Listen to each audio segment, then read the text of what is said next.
பேசுங்களா? லஞ்ச ஒழிப்புத்துறையின் இயக்குனராக இருந்த திரு அருண் அவர்கள் மீதும் அவரது மனைவி திருமதி யமுனாதேவி ஐஆர்எஸ் அவர்கள் மீதும் அவர்கள் இருவருடைய மகள்கள் சார்வியா அருண் மற்றும் இனியா அருண் ஆகியோர் மீதும் சொத்து குவிப்பு வழக்கு தாக்கல் செய்ய வேண்டும் என்று இன்று லஞ்ச ஒழிப்புத்துறை அலுவலகத்திற்கு வந்து உயர் அதிகாரிகளை சந்தித்து மனுவை அளித்துவிட்டு நான் இங்கே வந்திருக்கிறேன். திரு அருண் அவர்கள் நூற்றுக்கணக்கான கோடி சொத்துக்களை சட்டவிரோதமாக சேர்த்திருக்கிறார். லஞ்சம் வாங்கி கோடிக்கணக்கில் பணத்தை அடித்து குவித்திருக்கிறார். சென்னை மாநகர காவல்துறை ஆணையராக இருந்தபோது ரவுடிகளோடு தொடர்பு வைத்துக் கொண்டு கட்ட பஞ்சாயத்தில் ஈடுபட்டிருக்கிறார். பணம் வாங்கி கொண்டு போலி என்கவுண்டர் என்ற பெயரில் கொலைகளை செய்திருக்கிறார். அவர் மீது விசாரணை நடத்த வேண்டும் என்று நான் தொடர்ந்து கடந்த ஆட்சி இருந்த சமயத்தில் நான் வலியுறுத்தி வந்திருக்கிறேன். புதிய ஆட்சி வந்த பிறகும் அருண் மீது நடவடிக்கை எடுக்க வேண்டும் என்று நான் வலியுறுத்திய போதும் கூட திரு அருண் அவர்களையே லஞ்ச ஒழிப்புத்துறைக்கு இயக்குனராக நியமித்தது தமிழக வெற்றி கழக அரசு. திரு அருண் அவர்களை லஞ்ச ஒழிப்புத்துறை இயக்குனராக நியமித்ததை விட இந்த துறைக்கு மிகப்பெரிய அவமானம் என்பது ஏற்பட்டிருக்கவே முடியாது. எதை வைத்து திரு அருண் அவர்கள் மீது சொத்து குவிப்பு வழக்கு பதிவு செய்ய வேண்டும் என்று நீங்கள் கோரிக்கை விடுக்கிறீர்கள் என்று கேட்கலாம். வெங்கடேச பெருமாள் பிரைவேட் லிமிடெட் என்ற நிறுவனம் சென்னை மயிலாப்பூரில் இருந்து இயங்கி வருகிறது. இந்த வெங்கடேச பெருமாள் பிரைவேட் லிமிடெட் என்ற நிறுவனத்தில் சார்வியா அருண் மற்றும் இனியா அருண் ஆகிய அருண் மற்றும் யமுனாதேவி தம்பதியரின் 2 மகள்கள் 100% பங்கு வைத்துள்ள பங்குதாரர்களாக இருக்கிறார்கள். இந்த கம்பெனியின் ஒட்டுமொத்த முதலீடே 1 லட்சம் ரூபாய். ஆனால் இந்த நிறுவனம் 65 லட்சம் ரூபாயை நஷ்டமாக கணக்கு காட்டியிருக்கிறது.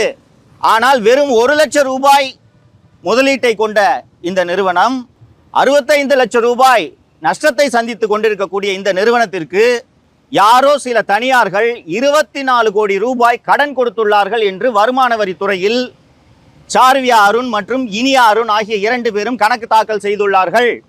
ஒரு கல்லூரி படிக்கும் பெண்ணையும் பள்ளியில் படிக்கும் பெண்ணையும் நம்பி எந்த வங்கியோ எந்த தனிநபரோ எப்படி 24 கோடி ரூபாயை கடனாக கொடுப்பார்கள் என்பது நாம் அத்தனை பேருக்கும் தெரியும். இந்த வெங்கடேச பெருமாள் பிரைவேட் லிமிடெட் போலவே 10க்கும் மேற்பட்ட நிறுவனங்களை திரு அருண் பினாமி பெயரில் நடத்தி கொண்டிருக்கிறார். 7 hills private limited, Perumal private limited என்று பல்வேறு நிறுவனங்களை திரு அருண் அவர்கள் பினாமி பெயரில் நடத்தி கொண்டிருக்கிறார். திரு அருண் மட்டும் சட்டவிரோதமாக லஞ்சம் வாங்கி இந்த சொத்துக்களை சேர்க்கவில்லை. ஐஆர்எஸ் அதிகாரியாக இருக்கக்கூடிய திரு அருண் அவர்களுடைய மனைவி யமுனாதேவி அவர்கள் மிக மிக முக்கியமான ஒரு பொறுப்பில் கடந்த சில ஆண்டுகளாக வேலை செய்து வருகிறார். சர்வதேச கடத்தலில் ஈடுபடுபவர்கள், சர்வதேச போதை மருந்து கடத்தலில் ஈடுபடுபவர்களின் சொத்துக்களை அந்தந்த துறைகள் பறிமுதல் செய்யும். அப்படி பறிமுதல் செய்யப்படும் சொத்துக்களை விடுவிக்க வேண்டுமா வேண்டாமா என்ற தீர்ப்பாயத்தில் நீதிபதியாக திருமதி யமுனாதேவி கடந்த சில ஆண்டுகளாக பணியாற்றி வருகிறார். திரு அருண் அவர்களைப் போலவே யமுனாதேவியும் கோடிக்கணக்கில் லஞ்சம் வாங்கி சொத்துக்களை குவித்திருக்கிறார். திரு அருண் அவர்களுக்கு அவருடைய 2 மகள்கள் மட்டும் பினாமி அல்ல, ஜிடிஎம் என்கிற கௌதம் உள்ளிட்ட பலர் அருண் அவர்களுக்கு பினாமியாக இருந்து வருகிறார்கள். இவர்கள் அத்தனை பேரின் சொத்துக்களையும் பறிமுதல் செய்ய வேண்டும், முடக்க வேண்டும் என்பதைத்தான் நான் பல ஆண்டுகளாக வலியுறுத்தி கொண்டிருந்தேன். இன்று பல்வேறு வலியுறுத்தல்களுக்கு பிறகு திரு அருண் அவர்களை தமிழக முதல்வர் அவர்கள் லஞ்ச ஒழிப்புத்துறையிலிருந்து மாற்றி ஊனமாஞ்சேரி காவலர் பயிற்சி கல்லூரியில் கூடுதல் இயக்குனராக நியமித்திருக்கிறார்.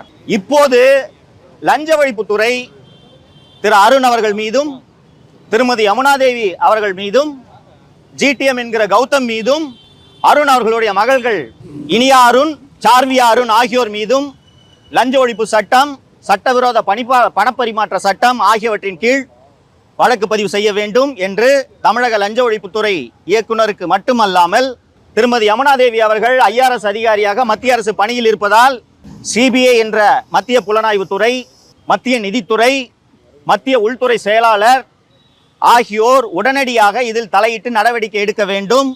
திருமதி யமுனாதேவி மற்றும் திரு அருண் ஆகியோர் பணி இடைநீக்கம் செய்யப்பட வேண்டும் என்ற கோரிக்கையோடு இந்த புகார்களை அவர்களுக்கும் தபால் மூலமாக அனுப்பியிருக்கிறேன். இன்று லஞ்ச ஒழிப்புத்துறையிலே நான் சந்தித்த உயரதிகாரிகள் இதன் மீது நடவடிக்கை எடுக்க அரசுக்கு பரிந்துரை செய்வதாக தெரிவித்துள்ளனர். கொஸ்டின்ஸ் எதுவும் இருக்கா? தொடர்ச்சியாகவே நீங்க புகார் சொல்றீங்க, ஆனா இது வரைக்கும் நடவடிக்கை எடுக்கல. ஆனா அவருக்கு மேலும் அரசு பதவி கொடுத்தாங்கல்ல, தொடர்ச்சியாக கம்ப்ளைண்ட் இருக்குமா கூடுதலா கொடுத்துட்டே இருக்காங்க. இல்ல கொடுத்துட்டாங்க. ஏற்கனவே அவர் லஞ்ச ஒழிப்புத்துறையின் இயக்குநராக முக்கியமான பதவியில் இருந்தார். இங்கே வந்தும் அவர் நேர்மையாக பணியாற்றவில்லை. திமுக அமைச்சர்கள் ஏவா வேலு மற்றும் சேகர்பாபு போன்றோர் மீது பதிவு செய்யப்பட்ட வழக்கு குறித்த தகவல்களை வெளியே கசிய விட்டு திமுகவுக்கு விசுவாசமாக இருந்தார். ஆனால் தமிழக முதல்வர் உடனடியாக தலையிட்டு அவரை இந்த பதவியிலிருந்து மாற்றியது எனக்கு கண்டிப்பாக நடவடிக்கை எடுக்கப்படும் என்ற நம்பிக்கையை ஏற்படுத்தியிருக்கிறார். இந்த குற்றச்சாட்டு வச்சிருக்கீங்க, இதுக்குண்டான முழு ஆதாரத்தை கொடுத்திருக்கீங்களா? போதுமான ஆதாரங்களை நான் லஞ்ச ஒழிப்புத்துறைக்கு கொடுத்திருக்கிறேன். நான் ஒரு தனி நபர். நான் லஞ்ச ஒழிப்புத்துறை மற்றும் சிபிஐ போன்ற ஏஜென்சிஸ் தான் இதற்கு தேவையான தரவுகளை சேகரித்து நடவடிக்கை எடுக்க வேண்டும். இதுக்கு அவங்க என்ன சார் சொன்னாங்க? நாங்கள் இதை அரசுக்கு நடவடிக்கை எடுப்பதற்காக பரிந்துரைக்கிறோம் என்று சொன்னார்கள். தமிழக முதல்வர் அருண் மீதான புகார்களை விசாரிப்பதற்கு ஏற்கனவே உத்தரவிட்டிருக்கிறார் என்ற தகவலின் அடிப்படையில் தான் நான் இந்த புகாரை லஞ்ச ஒழிப்புத்துறையில இன்று அளித்தேன். சார், அருண் அவர்கள் மேல தொடர்ச்சியா நீங்க குற்றச்சாட்டு வச்சுட்டு வரீங்க. அவர் மூலியமா உங்களுக்கு ஏதாச்சும் ஒரு இடைஞ்சல்கள் வருதா? என்னால் தான் அவருக்கு இனி இடைஞ்சல் வரும். அவர் எனக்கு இடைஞ்சல் கொடுத்தல் காலங்கள் எல்லாம் முடிந்து விட்டது.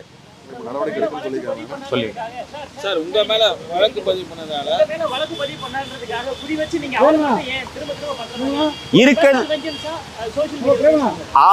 அவர் செய்த ஊழல்களை நான் வெளிப்படுத்திய காரணத்தால் மட்டுமே அவர் என்னை குறிவைத்து பல்வேறு வழக்குகளை என் மீது பதிவு செய்தார்.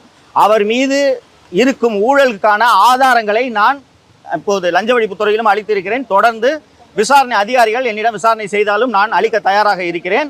ஆதாரம் இல்லாமல் நான் அருண் மீது எந்த குற்றச்சாட்டையும் சுமத்தவில்லை. தேங்க்யூங்க. தேங்க்யூ.